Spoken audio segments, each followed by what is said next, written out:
Channel does not promote any violent, harmful, or illegal activities. All content provided by this channel is meant for an educational purpose only.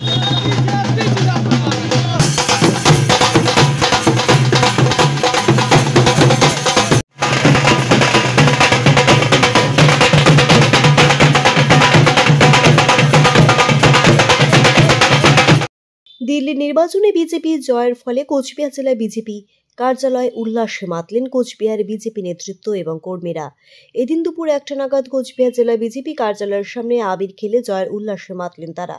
এদিন বিজেপির জেলা সভাপতি সুকুমার রায় জানান, দিল্লিতে যেমন আম আদমি পার্টিকে বিদায় জানিয়ে বিজেপি ক্ষমতায় এলো, তেমনি আগামী 26শে বিধানসভা নির্বাচনে বাংলায় তৃণমূলকে সাফ করে বাংলায় ক্ষমতায় আসবে বলে দাবি করলেন তিনি আরও জানান, দিল্লিতে যেভাবে সংখ্যালঘু ভোট বিজেপির ঝুলিতে পড়েছে, তেমনি আগামী 26শে বিধানসভা নির্বাচনে বাংলার সংখ্যালঘু ভাই বোনেরা বিজেপিকে ভোট দিয়ে বিজেপিকে বাংলায় জয়ের লক্ষ্যে পৌঁছে দেবে।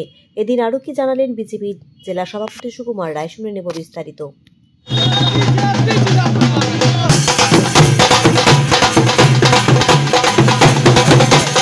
বিশ্বাস তো ছিলই, তার মধ্যে দিল্লির জয়ের পরে কর্মীদের আরও মনোবল ফিরে এসছে। আগামী দিনে বাংলা বাকি, এখন দিল্লি হয়ে গেল, হরিয়ানা, মধ্যপ্রদেশ সব জায়গায় আছে, এখন শুধু বাংলা বাকি, আর 26শে বাংলা হয়ে যাবে।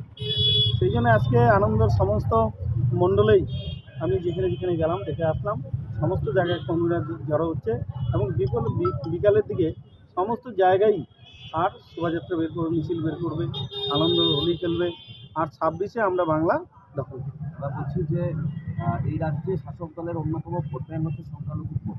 দিল্লিতে সংখ্যালঘু অধ্যুষিত এলাকায় বিজেপি জয় পেয়েছে, সেখানেও সংখ্যালঘুদের মন পরিবর্তন হবে বলে মনে করছে? অবশ্যই হবে, দিল্লি দেখিয়ে দেবে। দিল্লির সংখ্যালঘুরা যেভাবে ভারতীয় জনতা পার্টিকে ভোট দিয়েছে, আর সেই জন্যে বাংলার যারা নিপীড়িত সংখ্যালঘু, যারা তৃণমূলের পছন্দ করে না কিন্তু ভোটটা দিতে হয়, তাদের এইবার ভারতীয় জনতা পার্টি প্রকাশ্য তারা আসবে এবং ভোট দেবে। একটা অন্য কিছুদিন ধরে তৃণমূলের জেলা সভাপতি সেই বিধানসভা ঘুরে বেড়াচ্ছে, আজকে সেখানে একটি তৃণমূলের বিধানসভা ভিত্তিক কর্মী সভাও রয়েছে। এই যে বিষয়টিকে কিভাবে দেখছেন? কর্মী সভা সে করতে পারে, তৃণমূলের প্রোগ্রাম তৃণমূল করবে, কিন্তু উত্তর বিধানসভায় ভারতীয় জনতা পার্টি শক্তিশালী ঘাঁটি, কোনোদিনই তৃণমূল সেখানে জিততে পারেনি।